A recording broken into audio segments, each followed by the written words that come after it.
Hi everybody, Ruben from our Drum Channel with another video about Steve Gadd, and today we have a very special topic, but first please like and subscribe, you know what to do. Okay, the topic of today is the 10-inch tom.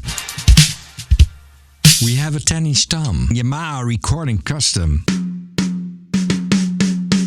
The history about this amazing tom. Okay, first I would play you some.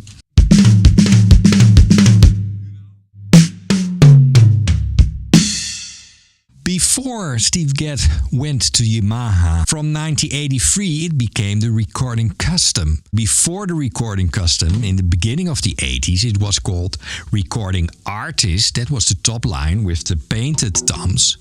And the wrapped version was the gig artist. That's really nice for the gigs, you know. The story I want to tell you all is that Steve Gadd invented the 10-inch drum. Nobody knows that. Maybe Rick Marotta has also a lot to do with it, you know. There's an area before Yamaha. So Steve Gadd didn't play Yamaha on Aja, on 50 Ways to Leave Your Lover, Night Sprite from Corea Leprechaun albums, all the Corea albums of the end 70s. He started playing Yamaha end 70s, the first years of the 80s. Then there was the switch to Yamaha. Before that, he had a very special drum set. And I was always interested in what is that drum set. I searched the internet and everything, and what did I find out? It was a Pearl fiberglass. Fiberglass acryl kind of kunststof. That's in Dutch, kunststof. It's from Pearl. Yeah. He had a wide one. But why? Because he wanted smaller toms. He was a jazz drummer. He wanted smaller toms. And the thing is, all the drum set in the 70s had just one basic setup. 12, 13, 16, 22. Where were the smaller toms? The smaller toms were concert toms, the classical concert tom thing.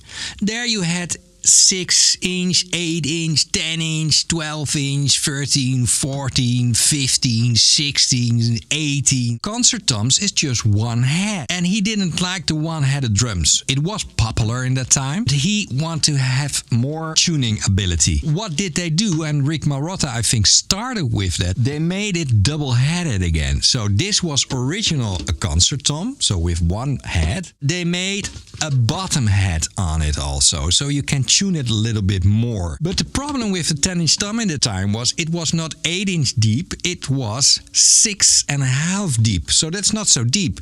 So you have problems when you want to put two lugs in it. You cannot do that.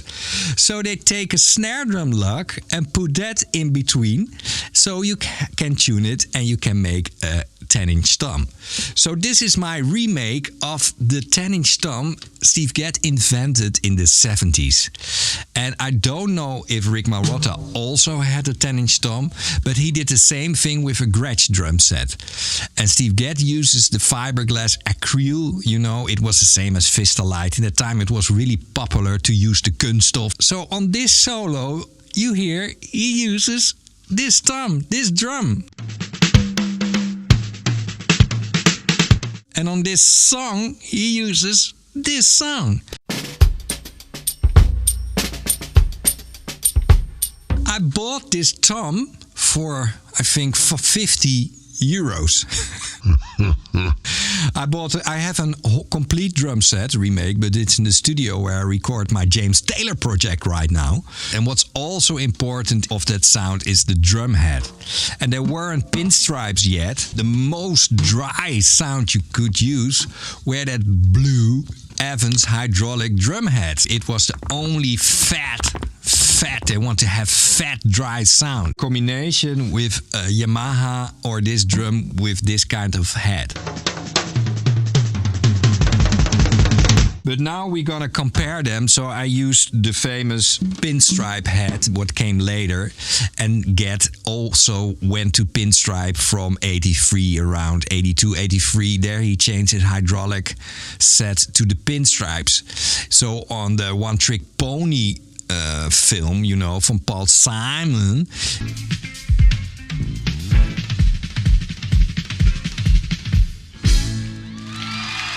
he has that Yamaha with that blue drum heads. That, for me, that's the best drum sound ever.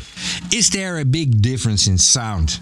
So this time, I bought the whole drum set of concert toms, I think, for 150 euros or something. So this tom is very cheap. And this tom is nowadays very expensive. Very expensive. Actually, this one is for sale.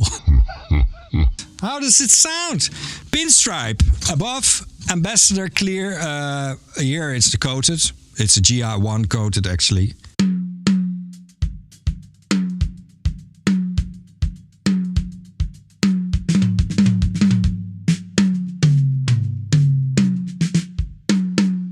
And Steve Gadd tuned his tom always the sweet spot of the sound. Sometimes it's higher, it's not always, but it's really high, you know. And what's the sweet spot of the sound? That he really sings the most.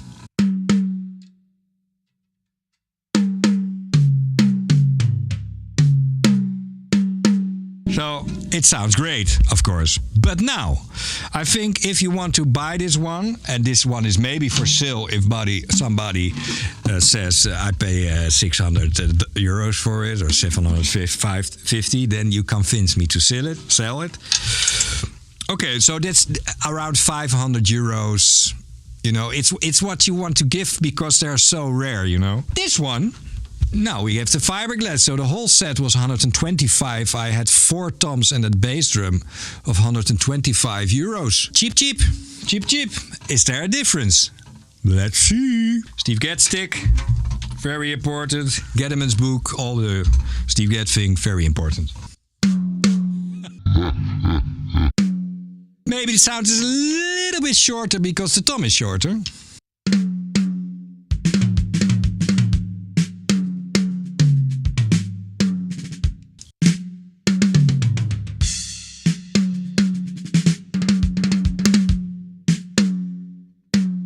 Well, is there a difference?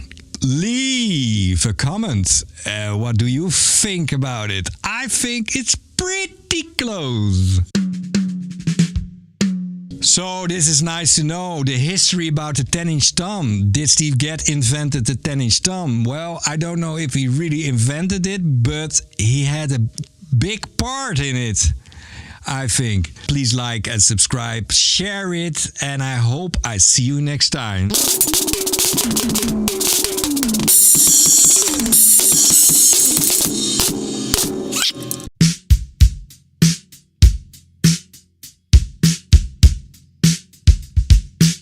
Hi everybody, Ruben from Roan Drum Channel once again. I've got a lot of questions about the snare drum sound. And especially the snare drum sound I have. And what I try to do is to copy the snare drum sound, of course, of Mr. Steve Gadd. My snare drum needs some new drum heads, so I thought maybe we can do it together.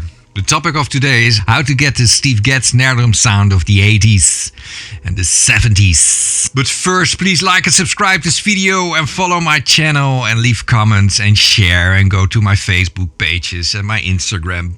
That will be very nice. If you want to copy the snare drum sound of Steve Gadd, you can do it with every aluminium snare drum you want. The drum heads are very important and the way you tune it. But for this occasion, of course, we have also the same snare drum Steve Gadd uses in that period.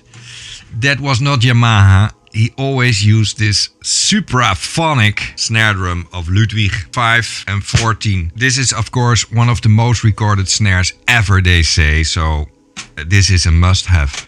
Ludaloy.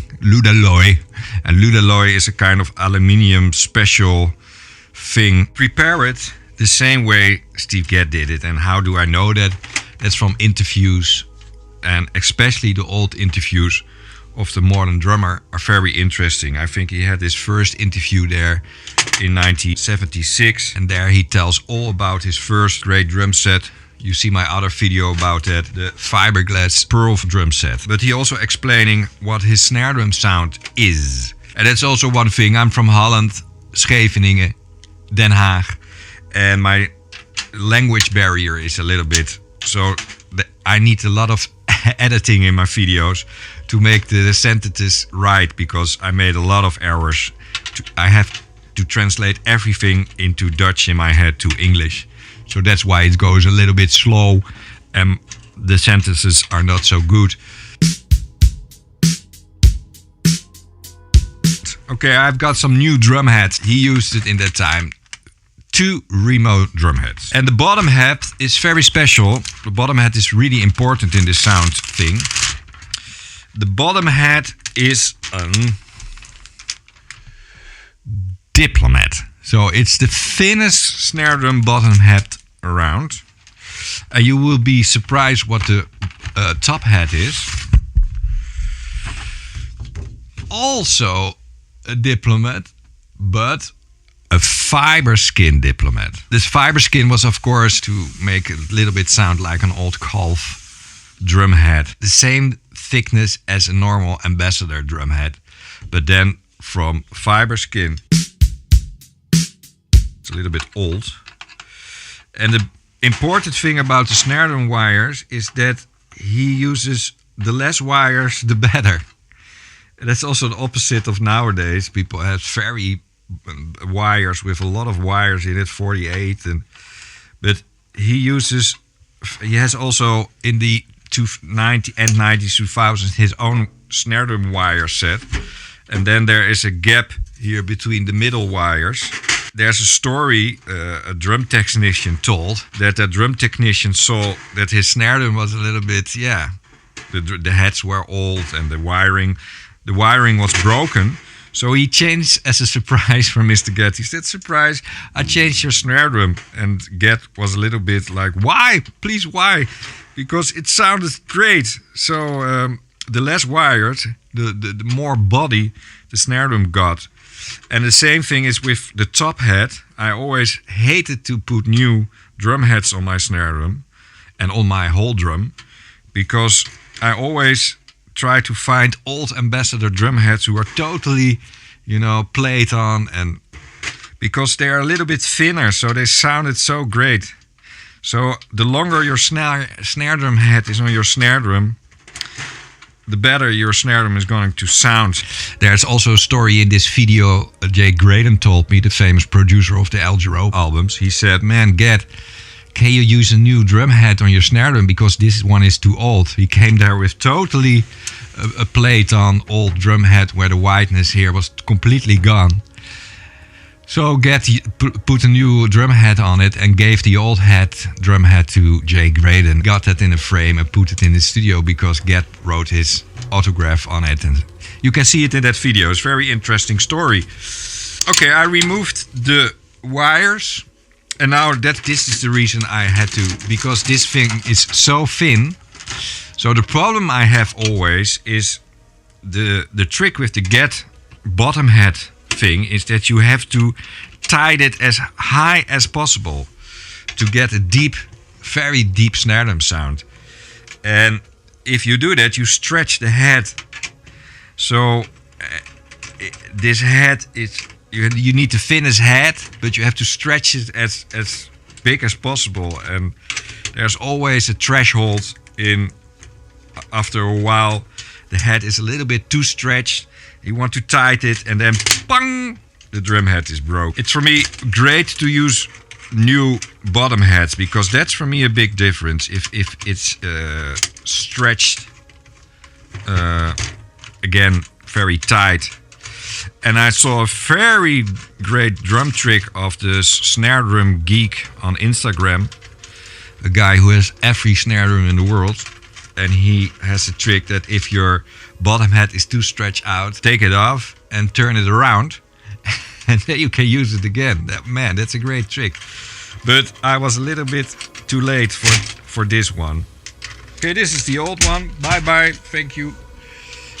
And now we have a fresh new one.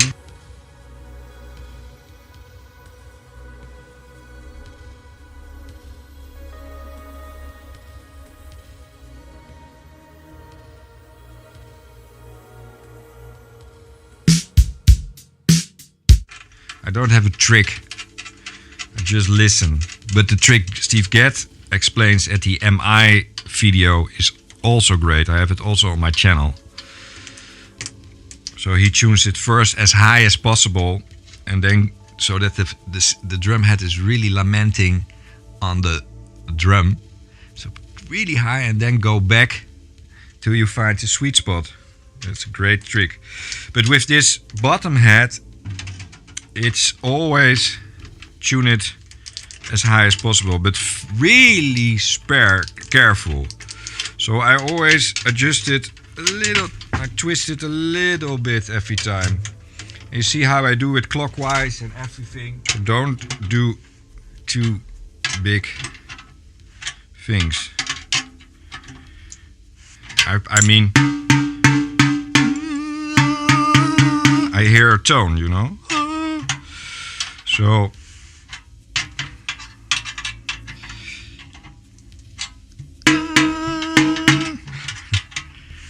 that's always a little bit my reference.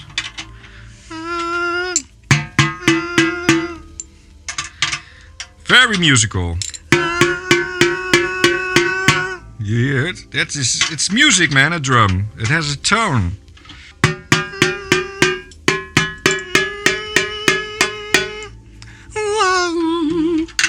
They really get drum heads. And when you look very close to the up close video, there you can see it that he used that fiber skin head. And also on that video I post recently of the 1984 Siljan Day, you get a closer look to his snare and you see that it's a fiber skin drum head. So, and I think later on he did also a coated ambassador on it. And then later on he got his signature snare drum. So yeah, it was not always for Yamaha a thorn in the eye, I think, that he played Yamaha drums, but not the Yamaha snare. Sometimes he did. On the In Session DVD, he has a 6.5 Yamaha snare. There was a time that he played the wooden snare drum of the Recording Custom, the 5-inch. You see that on that Grover Washington concert of 81. That's also a very good sound. He used that also on the New York All Stars Dave Grusin thing in Tokyo. He had also a nice wooden snare there. But most of the time he used this Ludwig Supra. And that's, yeah, it's a hell of a snare, man. I don't know why. But I think you can do it with every 5 aluminium, because now you have to pay a lot of money to get a 70s Superphonic. Maybe that's a little bit too much. But, you know. So I tied it a little bit now so that the lugs have a little bit, or the screws, sorry, have a little bit tension. And then I go with the duo. And I start.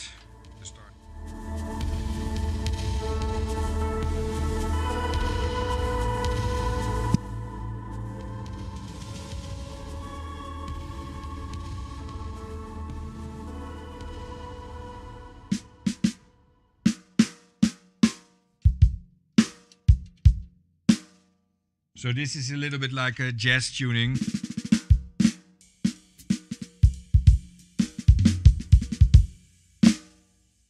And then you have the big secret. Just cut it out of an old head.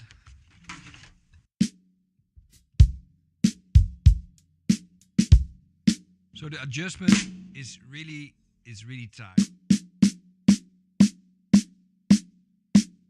It's now a little bit by taste. I like a little bit the low tuning.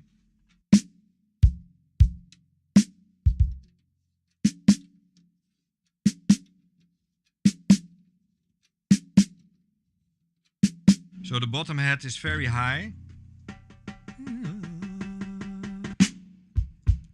So because the bottom head is so high pitched, you have a lot of body in your snare. You still hear the wires a little bit. They have to be a little bit tighter, but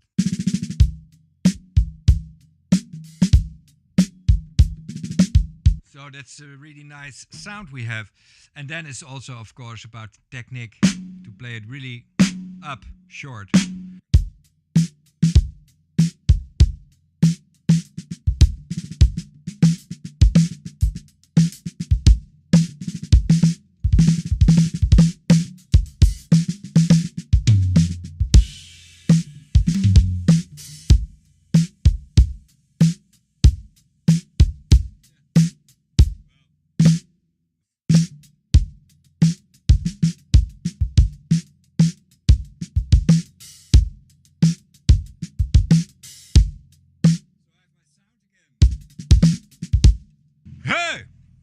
Okay, I hope you liked this video.